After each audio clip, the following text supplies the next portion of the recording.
Matrudeva Bhava, Sri Matre Namaha. Dear students, now we are going to discuss the question number 4. This is from non-detail. In non-detail we have 3 lessons: Nyasa Raksha, Mudra Rakshasam and Anuravam. Each has two questions, I think 2 or 4 questions are there. So in examination totally 4 questions will be given from non-details area and we have to answer for 2 and each one gives us 4 marks. So 8 marks we can score from the non-detail area, right? Now we shall discuss this one. कः तपोवनम प्रविशति, यह है आनुरवम lesson का है।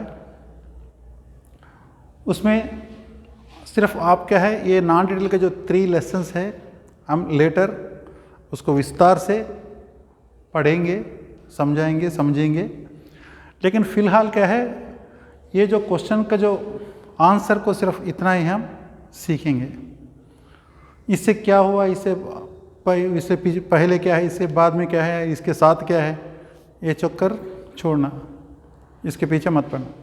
सिर्फ क्या है, ये आंसर को हम डिस्कस करेंगे, that's all. Question and answer. सो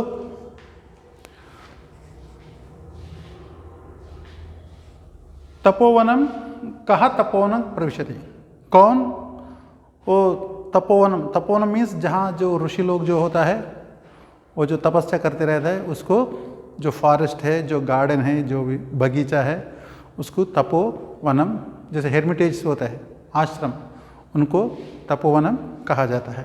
ठीक। सो कौन उसमें एंटर हुआ? भगवान कुलपति ही तपसा सिद्धः च कश्यपः तपोवनम प्रति गच्छति। इतना सा लिखने से आपको 4 मार्क मिल जाएंगे। तपोवन में कौन एंटर हुआ? भगवान सदृश, जैसे ब्रह्मा का जो पुत्र है, संतान है, और कुलपति मीन्स अभी अपना जो मॉडर्न लैंग्वेज में हम वी कैन कॉल कुलपति एज वाइस चांसलर, राइट। मतलब पुराने ज़माने में कुलपति का क्या मतलब है? जिसके पास मतलब जो महर्षि, जो गुरुजी 10,000 स्टूडेंट्स को खाना पीना रहना सब कुछ देकर जो विद्या बोधन करता है, शिक्षा देता है, उनको कुलपति बोला जाता है। ठीक है। कुलपति मीन्स क्या है? 10,000 स्टूडेंट्स को शिक्षा देना, पूरा शास्त्र का पूरा उसको अवगत कराना, और सिर्फ शिक्षा नहीं है, उसका खाना पीना रहन सहन सब कुछ उनको दिलाना है, उसको कुलपति बोला जाता है। सो ये कश्यप जी कौन है? ये तो साक्षात ब्रह्मा जी का पुत्र है, इसलिए भगवान। कुलपति मीन्स उस समय में वो तो वाइस चांसलर का बराबर है। तपसान सिद्धा, और तपस्शक्ति में उससे बढ़कर कोई नहीं है। ठीक है।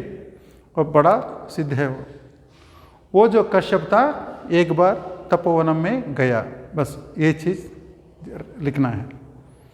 इससे आगे क्या हुआ, इससे पीछे क्या हुआ, इसको हम बाद में इसके बारे में डिस्कस करेंगे जब इस लेसन को पढ़ेंगे तब। सो अभी समझ में आ गया ना? तपोवनम में कौन गया? एवरेल्लारू? कश्यपुडु। भगवान कुलपति तपसा सिद्धः कश्यपः। दस। नेक्स्ट क्वेश्चन, ब्रह्मचारी कुत्र उचितवान, यह है न्यास रक्षा लेसन से लिया गया है। ये जो first non detail lesson page number 15 है, किसका है? वो अपना मटेरियल का है। पेज नंबर जो दे रहा हूँ मैं, वो किसका है? वो टेक्स्ट बुक का नहीं है, वो है मटेरियल का है।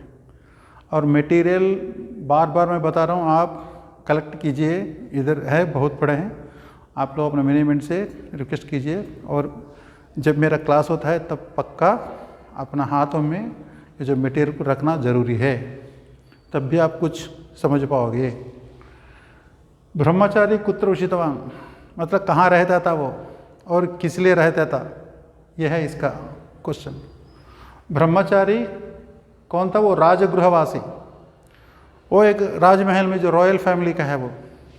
ब्रह्मचारी मीन्स अनमैरिड नहीं, मतलब अनमैरिड भी है। ब्रह्मचारी मीन्स क्या है? ब्रह्मचर्य में जो रहता है उसको ब्रह्मचारी बोला जाता है। जो आजकल जो ब्रह्मचारी बोलते हैं सिर्फ अनमैरिड को ब्रह्मचारी बोलते हैं, लेकिन एक्चुअली ब्रह्मचारी का जो मीनिंग है, जो ब्रह्मचर्य मीन्स बिल्कुल उसको जो पढ़ाई के टाइम पे, जो शिक्षा लेते वक्त, जो अध्ययन के टाइम में, जो बिल्कुल अपना परिवार से, घर से, दोस्त से सब कुछ छोड़कर एक गुरुजी के आश्रय में, उसका आश्रम में और रहते हुए सिर्फ पढ़ाई पर ध्यान देता है, उसी को ब्रह्मचारी कहा जाता है। ठीक है। और वो ब्रह्मचारी के भी क्या है, वो अपना ये गुरुजी स्वयं वो उसका जो घर में जाता है, उधर उनका पूजा पाठ वगैरह, उसको उपनयन संस्कार कर देता है, तब उनको बोल के उनका परमिशन लेके उस बच्चे को अपने साथ अपना आश्रम में ले जाता है और उधर उनका शिक्षा, पढ़ाई, जो सारे शास्त्र, वेद, वेदांग जो भी है जिसमें वो उनका इंटरेस्ट है, सब कुछ वो सिखाता है। उस वक्त क्या है, वो बिल्कुल ब्रह्मचारी जैसे, उसी को ब्रह्मचारी बोलता है। ठीक है। टोटल हमारा जो लाइफ साइकिल है, जो हमारा लाइफ जैसे स्पैन है, इनको 4 क्वार्टर्स में बांटा गया है। इसको आश्रम बोलते हैं। ठीक है। वर्णाश्रम बोलते हैं इसको। जो फर्स्ट वन है, जैसे आदमी पैदा होने से लेकर जो मरने तक क्या है, वो 4 स्टेजेस, आश्रम में 4 स्टेजेस में, उस 4 स्टेजेस से उसको गुजरना पड़ता है। तो फर्स्ट वन क्या है? ब्रह्मचर्य आश्रम। उस वक्त क्या है, ब्रह्मचर्य में उसको सारे विद्या, उसको पारंगत होना है, पूरा विद्या पंड सीखना है उसका, इवन इंक्लूडिंग धनुर्विद्या, युद्ध विद्या, गदा विद्या, फाइटिंग, ईटिंग, म्यूजिक और पढ़ाई, साइंसेस, फिजिक्स, जियोलॉजी, वाटर, वो सब ऑल काइंड ऑफ आर्ट्स, जो भी साइंसेस है, सब कुछ उनको सीखना है उस ब्रह्मचर्य आश्रम में। वो पूरा पढ़ाई होने के बाद जब फिर अपना घर पे जाता है, उधर जब उनको अच्छी नौकरी मिलता है अपना पढ़ाई के सर्टिफिकेट से, तब उनके घर वाले क्या सोचते हैं, चलो इसको शादी करा लेते हैं। फिर जब शादी होता है तब सेकंड स्टेज स्टार्ट होता है, उसको गृहस्थ आश्रम बोलता है। ठीक है। जो फर्स्ट आश्रम क्या है? ब्रह्मचारी आश्रम। सेकंड वन गृहस्थ आश्रम। फिर उसको जैसे शादी होता है इनका, फिर बच्चे, परिवार, फिर पूरा आने जाने, ये सब कुछ होता है, इसका घर बसाना, फिर बच्चों को पढ़ाना है, सब कुछ हो जाता है। जब तो ये 60-65 का हो जाता है, फिर ये पूरा अपना रिस्पॉन्सिबिलिटी सब अपना बच्चों को दे देता है, तब तीसरा स्टेज स्टार्ट होता है, वो है वानप्रस्थाश्रम। ठीक है। वानप्रस्थ मीन्स ये पूरा रिस्पॉन्सिबिलिटीज वो अपना बच्चों को दे देता है, और जो दोनों बुढ़ा बुढ़ी दोनों भी वो फिर आश्रम में जाता है, अपना एक जो गुरुजी की जो सेवा करते हुए दोनों आश्रम में रहते हैं, फिर इनका घर से कोई लेन देन नहीं है, बस यह है तीसरा स्टेज है। फिर 4th स्टेज क्या है? संन्यास आश्रम। फिर उस वक्त वो क्या करते थे, जैसे दोनों भगवान का ध्यान में बैठ देते, और अब जब उसको जब दिल लगता है, वो अपना बाय देमसेल्फ, उनके पास इतना शक्ति होती थी, उनको जब समय आएगा अभी हमको इस जमीन पे रहना नहीं, इस भूमि पर, फिर दोनों अपना प्राण त्याग करते हैं, वो है संन्यास आश्रम। ठीक है। ये 4 टाइप का होता है। तो ये जो ब्रह्मचारी मीन्स मैंने सिर्फ इसके लिए मैं आपको समझा दिया, वो ये है न्यास रक्षा कर का लेसन के अंडर है। तो उसमें एक ब्रह्मचारी का प्रस्ताव आता है, वो सिर्फ 1-2 मिनट का है, तो उस वक्त इनका बारे में हमको पता चलता है। वो कौन है? राजगृहवासी, वो रॉयल फैमिली का है। सहा मीन्स वो जो ब्रह्मचारी, वत्स भूमो उलावणकम नाम ग्रामे, जो वत्सराज होता है, वत्स देश का, वो एक देश का नाम है, उसका एक जो लावणकम नाम का एक ग्राम है, उस विलेज में वो रहता था। वो किस लिए रहता था? श्रुति विशेषणार्थम। विशेषणार्थम मीन्स श्रुति एटसेट्रा, श्रुति, स्मृति, जो पढ़ाई करने के लिए उसने उस ग्राम में रहता था। ठीक है, मतलब पढ़ाई करने के लिए, वेद वेदांग पढ़ाई करने के लिए जो ब्रह्मचारी वत्सभूम, जो वत्सराज का एक लावण का गांव के अंदर वो रहता था।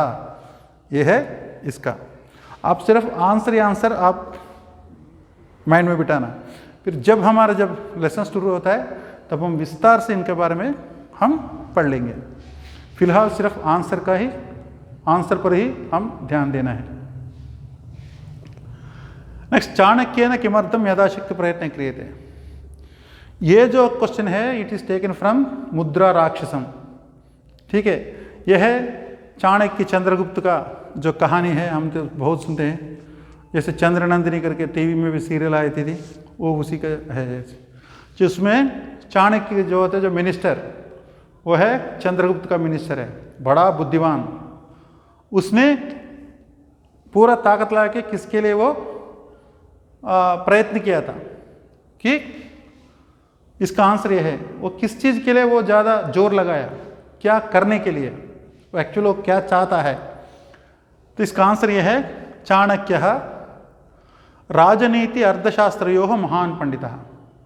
इसको पॉलिटिकल साइंस एंड इकोनॉमिक्स, इसका बहुत पंडित है वो, उनको कोई बीट नहीं कर सकता है। और सहा मीन्स चाणक्य चंद्रगुप्त से राज्य, उसने चंद्रगुप्त को राजा बना दिया और उसका राज्य में सचिव स्थाने मीन्स उसके कैबिनेट में राक्षस मंत्रिणम नियोक्तुम, एक राक्षस मंत्री होता है, उसका नाम राक्षस। वो कौन है? वो जिसके साथ जो चंद्रगुप्त, जिसको जो हरा कर चंद्रगुप्त ने जो राजा बन गया, जो हरा हुआ आदमी जो राजा का मिनिस्टर है, वो चीफ मिनिस्टर है। मतलब चाणक्य वर्सेस ये राक्षस मंत्री, दोनों की एकदम टग ऑफर लड़ाई होती है। मतलब प्लानिंग से, वो दोनों ऐसे बॉक्सिंग में नहीं या रेसलिंग का नहीं, दोनों अपना अपना जो व्यू से, अपना जो ये करेगा वो करेगा, ऐसे बिल्कुल माइंड गेम चलता है दोनों का। ठीक है, और जितना बुद्धिमान ये चाणक्य है उतना बुद्धिमान ये राक्षस मंत्री है। ठीक है, और तब ये सोचता है कि अरे ये तो चाणक्य तो बड़ा देशभक्त है वो, और चंद्रगुप्त भी उसका देश पर बहुत प्यार है। लेकिन जो राक्षस मंत्री बुद्धिमान है, लेकिन वो गलत आदमी के पास मंत्री का, मिनिस्टर का पद कर रहा है। वो जिसके पास वो काम कर रहा था वो तो बड़ा विलन है, वो देशद्रोही था। फिर इसने जब चंद्रगुप्त ने उस राजा को मार दिया, उस देशद्रोही राजा को, तब इसका जो राक्षस मंत्री फरार हो जाता है, पूरा अंडरग्राउंड चले जाता है। तब ये जो चाणक्य ने सोचता है कि अरे अगर ऐसा बुद्धिमान वो तो उनके पास है, विलन के पास है, अगर वो हमारे पास रहने से उसका बुद्धि को इस्तेमाल करेंगे तो ये तो हम और भी उन्नति, हमारा देश और भी उन्नति हो जाएगा करके उसको कैसी भी हो, जहाँ भी है उधर उनको पकड़ के लाएंगे, उसको बेशक कैद करेंगे, लेकिन उसका पूरा माइंड काउंसलिंग करेंगे, ब्रेन वॉश करेंगे, उसको एक देशभक्त बनाएंगे करके चाणक्य ने सोचता है। क्योंकि उसके पास उतना नॉलेज है, बहुत माइंडेड वाला है राक्षस मंत्री, लेकिन क्या है, गलत क्या है, वो गलत आदमी के साथ है।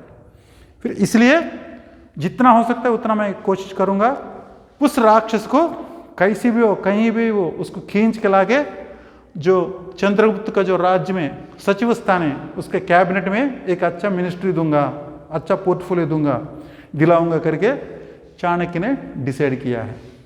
ठीक है, यह है इसका। फिर द फोर्थ क्वेश्चन है, काश्यपेन किमिति निश्चितम।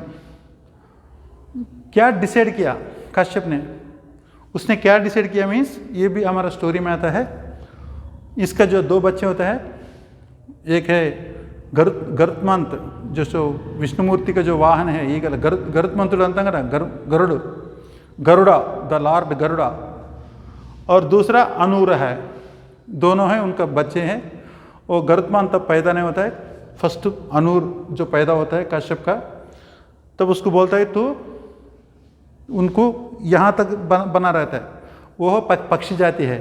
ठीक है, गरुड़ और अनूरू दोनों पक्षी जाति का है। सो किसी कारण से ये आधा ही बन जाता है, इसका जैसे कमर के नीचे उसका कोई अंग नहीं होता है, जैसे पूरा जैसे अंडा जैसे ना आधा जो बन जाता है, ऐसा है उसका।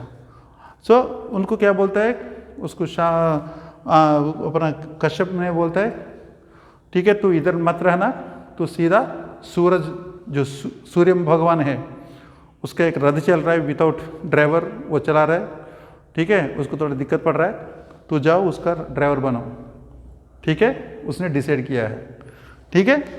और ये स्टोरी भी बड़ा अच्छा है, मज़ेदार स्टोरी है। हम जब इसमें नॉन डिटेल का जो स्टोरीज हम पढ़ेंगे सीखेंगे तब हम विस्तार से ये तीनों स्टोरीज को हम सीख लेंगे, जान लेंगे दरअसल।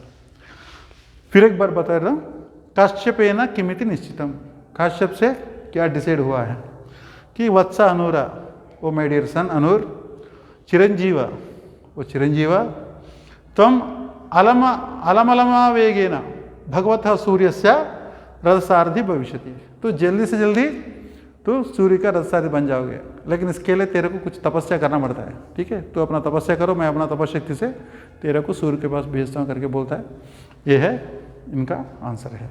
सो आप ये चारों को प्रैक्टिस करना, चारों आना चाहिए, बहुत इंपॉर्टेंट क्वेश्चन सही है, बिल्कुल ढीलापन नहीं है, ठीक है। और जब हम स्टोरी में जाएंगे, ये तीनों स्टोरी नॉन डिटेल स्टोरी बड़ा विस्तार से हम जान लेंगे, सीख लेंगे। फिलहाल इतना ही है। Thank you.